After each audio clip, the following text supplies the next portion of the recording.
Gold hub తాకట్టులో ఉన్న బంగారాన్ని విడిపించి కొనబడును. అదే రోజు ఆన్లైన్ ధరకు కొని డబ్బులు ఇవ్వబడును. తెలంగాణ మాజీ ముఖ్యమంత్రి బీఆర్ఎస్ పార్టీ అధినేత కల్వకుంట్ల చంద్రశేఖరరావు గారు భారతీయ జనతా పార్టీతో పొత్తు పెట్టుకోవడానికి సిద్ధమవుతున్నటువంటి సమాచారం వస్తోంది. సోషల్ మీడియాలో ఇప్పుడు చర్చాంశకంగా మారినటువంటి పరిస్థితి. చాలా మంది రాజకీయ విశ్లేషకులు ఇదే టాపిక్ పైన పూర్తి స్థాయిలో మాట్లాడుతున్నటువంటి సిచ్యువేషన్. ఎందుకంటే ఆంధ్రాలో ఎట్లయితే భారతీయ జనతా పార్టీతో అలయన్స్ పెట్టుకుని కూటమి ప్రభుత్వం ఎట్లయితే ఫామ్ అయిందో, తెలంగాణ రాష్ట్రంలో కూడా కాంగ్రెస్ పార్టీని ఖతం చేయడానికి, ముఖ్యమంత్రి రేవంత్ రెడ్డి పదవిని ఖతం చేయడానికి కేసీఆర్ అనేక మాస్టర్ ప్లాన్స్ పన్నుతున్నాడనేటటువంటి చర్చలు వినబడుతున్నాయి. అందుకే ఓవైపు కేటీ రామారావుని, మరోవైపు హరీష్ రావుని ఇద్దరిని కూడా ఢిల్లీకి పంపించి ప్రధానమంత్రి నరేంద్ర మోడీ అపాయింట్మెంట్ తీసుకోండి, లేకపోతే అమిత్ షా అపాయింట్మెంట్ తీసుకోండి, వాళ్ళతో మాట్లాడేటటువంటి ప్రయత్నం చేయండి, మరోవైపు చెల్లెని బయటికి తీసుకురావడానికి లాబింగ్ ఏర్పాటు చేసేటటువంటి ప్రయత్నం చేయండి, అవసరం అనుకుంటే ఎన్ని కోట్లైనా సరే కవిత బయటికి రావాల్సినటువంటి అవసరం ఉంటుంది. మనకు చాలా ఇన్ఫ్లుయెన్స్ ఉంది.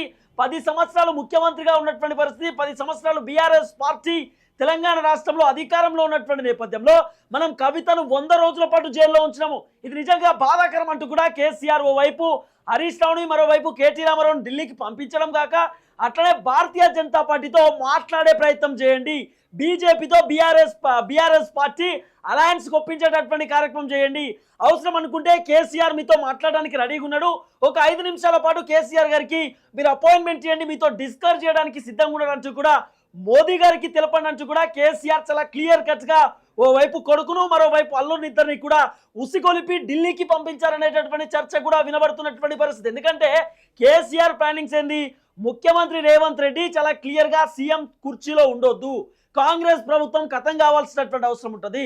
ఎందుకంటే తెలంగాణ ఉద్యమకారుని సావు నోట్లో తలకాయ పెట్టి తెలంగాణ రాష్ట్రం తెచ్చినాను, నేను ఒక్కనే తెలంగాణ కోసం పోరాటం చేస్తా, 10 సంవత్సరాలు అధికారంలో ఉన్నాం, సడన్ గా అధికారం కోల్పోవడంతోటే మనిషికి ఎటో అటు అయ్యేటటువంటి సిచ్యువేషన్ ఉంటుంది కదా, ఏం చేయాలో అర్థం కాని సిచ్యువేషన్లో కేసీఆర్ కనబడుతున్నాడు. ఎందుకంటే సుమారు అసెంబ్లీకి సంబంధించిన ఎన్నికలలో 39 స్థానాలు వస్తే దాంట్లో కేవలం కేసీఆర్కు 30 స్థానాలు మాత్రమే మిగిలినటువంటి దాఖలాలు మనం చూస్తాం. సుమారు 8 మంది కాంగ్రెస్ పార్టీలోకి పోయినటువంటి పరిస్థితి, ఒకటి సికింద్రాబాద్ కంటోన్మెంట్కి సంబంధించిన సీటు ఓడిపోయినటువంటి సిచ్యువేషన్ కూడా చాలా క్లియర్గా మనం చూస్తాం. తర్వాత పార్లమెంట్ ఎన్నికలలో కూడా పూర్తి స్థాయిలో కేసీఆర్ భూస్థాపితం అయిపోయింది, పార్టీ కూడా కనబడనటువంటి దశకు వెళ్ళినటువంటి ఆ నేపథ్యాన్ని కూడా మనం చూస్తాం. సో ఇప్పుడు కేసీఆర్ పాయింట్ ఏంది, రేవంత్ రెడ్డి అధికారంలో ఉంటే బీఆర్ఎస్ పార్టీని ఖతం చేసేటటువంటి అవకాశం నేలమట్టం చేయవచ్చు. ఎందుకంటే ఓవైపు బీఆర్ఎస్ పార్టీ చేసినటువంటి అరాచకాలు, కేసీఆర్ చేసినటువంటి దుర్మార్గాలు, కేసీఆర్ చేసినటువంటి విధ్వంసాల పైన పూర్తి స్థాయిలో సిట్ ఏర్పాటు చేసినటువంటి పరిస్థితి, మరోవైపు ఎన్ఫోర్స్మెంట్ డైరెక్టర్ అధికారులు తెలంగాణ రాష్ట్రంలో గత ప్రభుత్వం చేసినటువంటి అరాచకాల పైన ఎంక్వైరీ చేస్తున్న నేపథ్యంలో సో ఎట్టి పరిస్థితుల్లో సేఫ్ జోన్లో కావడానికి కేసీఆర్ రేవంత్ రెడ్డిని డీగ్రేడ్ చేయడానికి రెడీ అవుతున్నాడు. రేవంత్ రెడ్డి పదవిని ఖతం చేయడానికి కేసీఆర్ సిద్ధమవుతున్నాడు. ఇప్పుడు ఆప్షన్ ఏంది, ఒకవేళ కాంగ్రెస్ ప్రభుత్వాన్ని పొడగొట్టాలంటే రేవంత్ రెడ్డికి సంబంధించిన ఏదైతే దూకుని తగ్గించాలంటే ఆప్షన్ ఒకటి డీకే శివకుమార్ పోయి కలిసిరు. డీకే శివకుమార్ రేవంత్ రెడ్డి సార్తో చెప్పిండు దూకుడు తగ్గించమని చెప్పి, లేదు సార్ ఖచ్చితంగా ఈ రాష్ట్రంలో జరిగిన అరాచకాన్ని ఖచ్చితంగా ఖతం చేయాలనే ఆలోచనలో రేవంత్ రెడ్డి ఇంకా దూకుడు పెంచినటువంటి సిచ్యువేషన్ మనం చూస్తాం. తర్వాత ఇటు సోనియా గాంధీ అపాయింట్మెంట్ అడిగిరు, ఇయ్యలేదు, రాహుల్ గాంధీ అపాయింట్మెంట్ కోరిరు, ఇయ్యలేదు, తర్వాత ప్రియాంక గాంధీ అపాయింట్మెంట్ కూడా కేసీఆర్కి సంబంధించిన నేతలు అడిగినప్పటికీ కూడా ఇయ్యనటువంటి సిచ్యువేషన్ మనం చూస్తాం. అయితే రేవంత్ రెడ్డి మొన్న ప్రధానమంత్రి నరేంద్ర మోడీని కూడా కలిసినటువంటి సిచ్యువేషన్ మనం చూస్తాం. అంటే మోదీతో గనక రేవంత్ రెడ్డిని దూకుడు తగ్గించమని చెప్పండి, లేకపోతే భారతీయ జనతా పార్టీలోకి మేము కొలాబ్ కావడానికి రెడీగా ఉన్నాము, కూటమిగా ముందుకు పోతాం, అలయన్స్ పెట్టుకుందాం, పొత్తు పెట్టుకుందాం, రాబోతున్నటువంటి జిహెచ్ఎంసీ ఎన్నికలు కానీ ఇతర అంశాలు కానీ గట్టిగా మనం ఫైట్ చేసే ప్రయత్నం చేద్దాం, లేకపోతే ఈ కాంగ్రెస్ ప్రభుత్వాన్ని గద్దెదించడం బీఆర్ఎస్ పార్టీకి కూడా మొదటి ఎజెండా.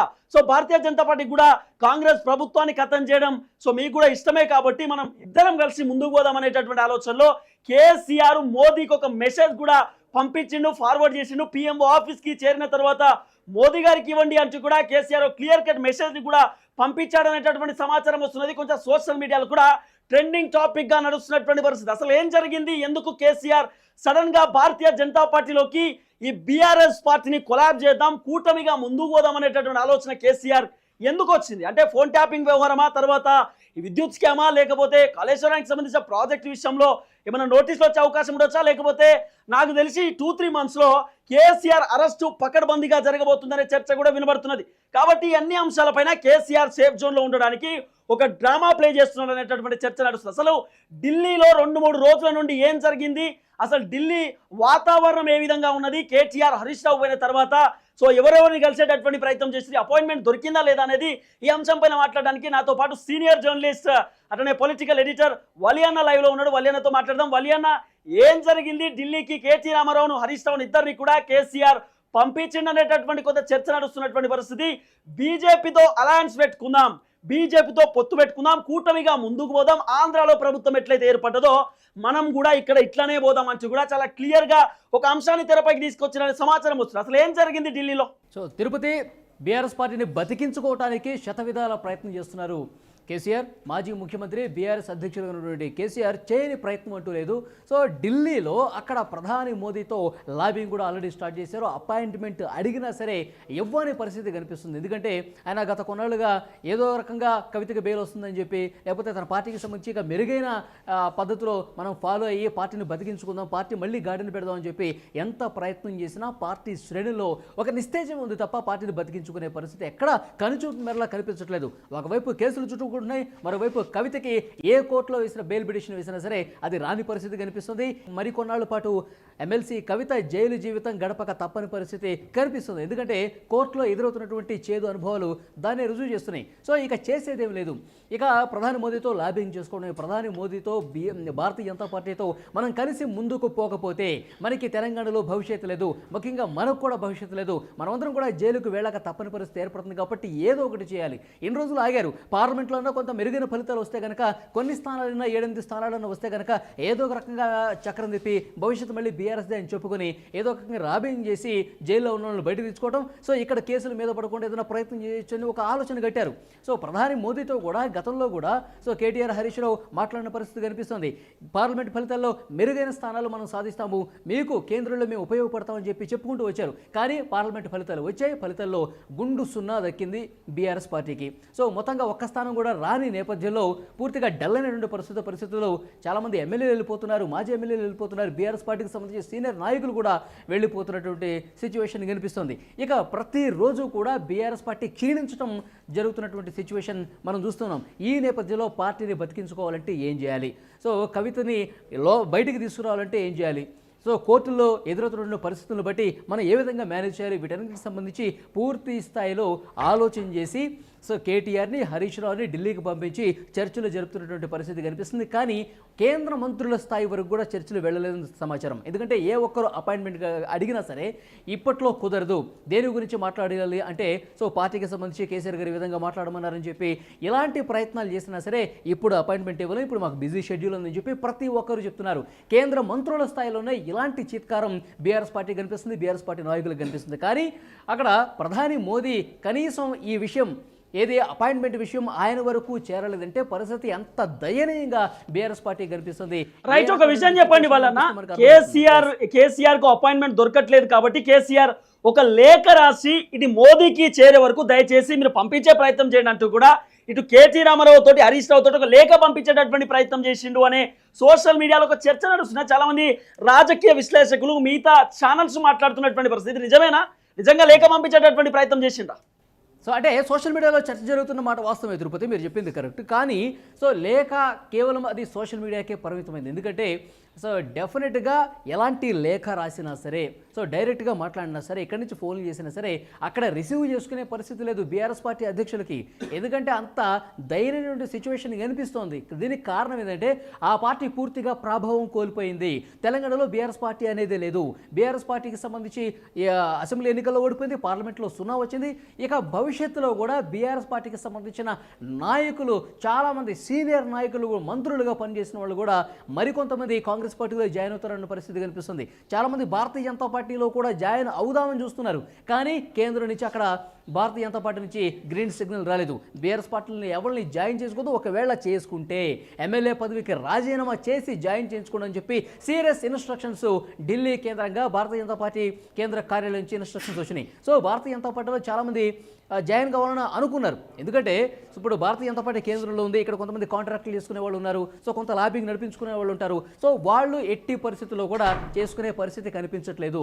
సో డెఫినెట్గా భారతీయ జనతా పార్టీకి సంబంధించి అలా సీరియస్గా చెప్తుంది, బీఆర్ఎస్ పార్టీకి సంబంధించిన ఏ ఒక్క ఎమ్మెల్యేని కానీ బీఆర్ఎస్ పార్టీకి సంబంధించిన సీనియర్ నాయకులు కానీ జాయిన్ చేయించుకోవద్దని చెప్పి ఇన్స్ట్రక్షన్స్ ఉన్నాయి. ఇక కాంగ్రెస్ పార్టీలో ఎలాగో ఇక్కడ స్టేట్లో అధికారంలో ఉంది కాబట్టి వీళ్ళందరూ జాయిన్ అవుతున్నారు. కానీ మనకు అర్థమవుతున్న పరిస్థితి ఏంటంటే బీఆర్ఎస్ పార్టీ పూర్తిగా భూస్థాపితం అయిపోతే ఆ స్థానంలో భారతీయ జనతా పార్టీ వస్తుంది. ఎందుకంటే 2028 అసెంబ్లీ ఎన్నికల్లో తెలంగాణలో గెలిచేది భారతీయ జనతా పార్టీ అని చెప్పి చాలా సుస్పష్టంగా ఒక రోడ్ మ్యాప్ కూడా లైన్ అప్ అయినటువంటి సిచ్యువేషన్ మనకు కనిపిస్తుంది. ఎందుకంటే అమిత్ షా చాలా సీరియస్గా ఉన్నారు. తెలంగాణలో బీఆర్ఎస్ పార్టీని ఎట్టి పరిస్థితుల్లో ఆల్రెడీ దాదాపు ఖతమైపోయింది. పార్లమెంట్లో 0 వచ్చిందంటేనే ఆ పార్టీ పరిస్థితి ఏంటో మనకు అర్థమవుతుంది. సో బీఆర్ఎస్ పార్టీ అనేదే ఉండదు.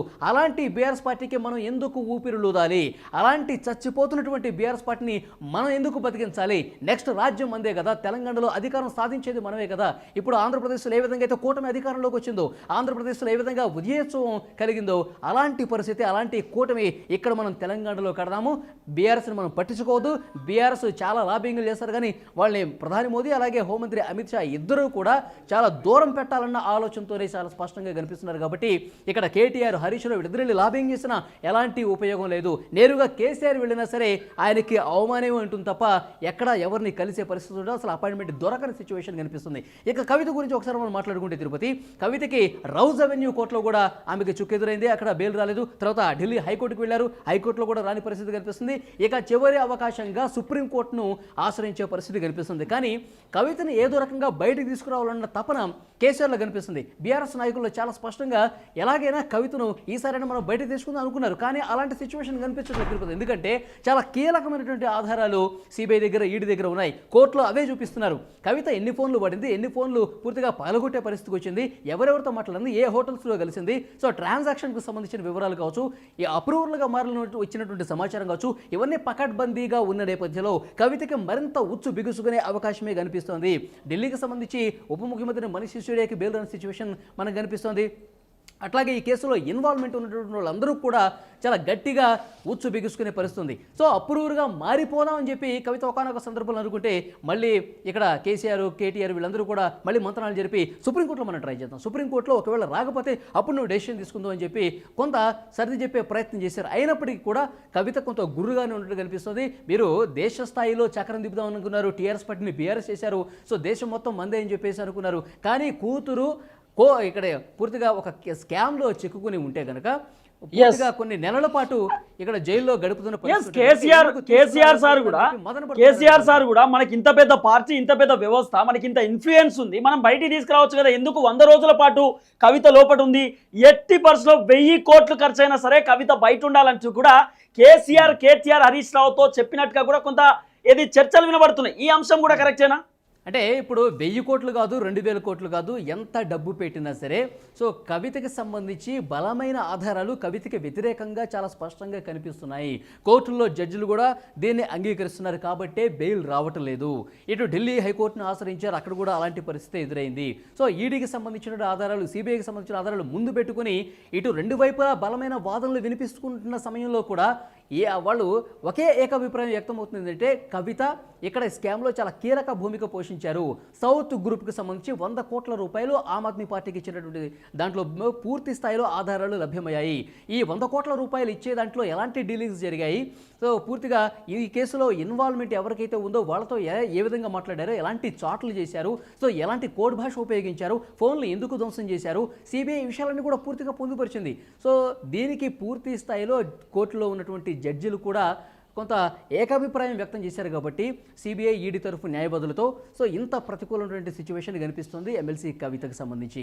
సో ఇక్కడ ఎంత లాబింగ్ జరిగినా రాజకీయంగా కూడా ఏదో ఒకటి మనం ప్రయత్నం చేసి కవితను బయటకు తీసుకుందాం అనుకున్నారు. భారతీయ జనతా పార్టీ కేంద్రంలో అధికారంలో ఉంది.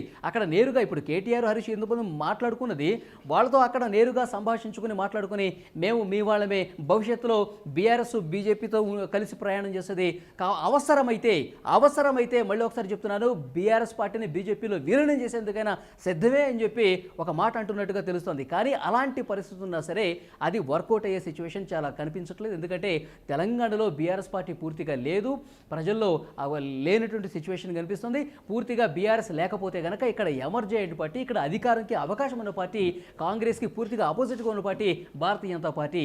ఆంధ్రప్రదేశ్లో కూటమి వర్కౌట్ అయింది, ఇక్కడ కూడా కూటమిని నెక్స్ట్ వర్కౌట్ చేద్దాము.